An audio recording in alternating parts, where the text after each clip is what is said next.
Сәлеметсіздер ме? Бүгін сіздермен натурал сандардың бөлгіштері және еселіктері. Бөлгіш дегеніміз ең бірінші қысқартып жазылу реті бойынша 15 санның бөлгіштерін жазыңдар дейді. 15 санның бөлгіштері осы 15 санына қалдықсыз бөлінетін сандарды айтамыз. Мысал үшін 1 қалдықсыз бөлінеді, келесі 3, 5 және де 15. Енді ең кішкентай бөлгішіміз 15 санына 1 деген сан, ал ең үлкен бөлгіші 15. 18 санның бөлгіштері 1, 2, 3, 6, 9, 18 болып келеді. Оның бөлгіштері екеугене болады. 1 және де 13-тің өзі болады. Келесі бізде 30 санның бөлгіштері 1, 2, 3, 5, 6, 10, 15 және де 30.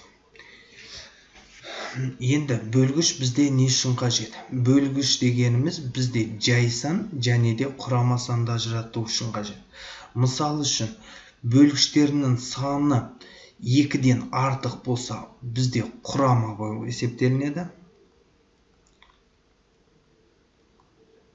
Құрама сан болады. Ал бөлгіштерінің саны 2 болатын болса, онда бізде ол жай сан болады. Не болмаса жай сан дегеніміз өзіне және бірге бөлінетін сандарды жай сан деп атаймыз.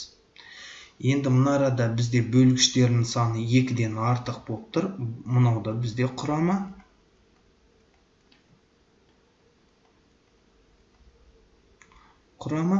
Келесі 30 дегенімізде бізде құрама сан болып есептелінеді.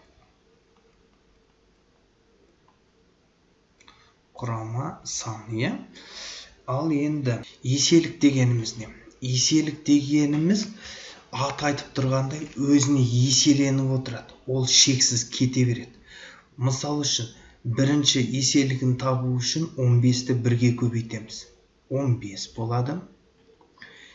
Екінші еселігін табу үшін 15-ті 2-ге көбейтеміз. 30 болады. Келесі үшінші еселігін табу үшін 15-ті 3-ге көбейтеміз. Бізде 45 болады.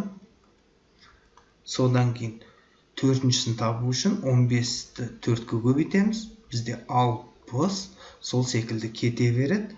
Келесі бізде 75 деп кете береді. Ол шексіз. Енді 18 санның еселігі. Тағы да 18-ті 1-ге көбейтеміз. 18. Келесі 2-ге көбейтеміз. 36. 3-ге көбейтеміз. 54. 4-ге көбейтеміз. Бізде 72. 5-ге көбейтеміз. 90. Сол секілді кете береді.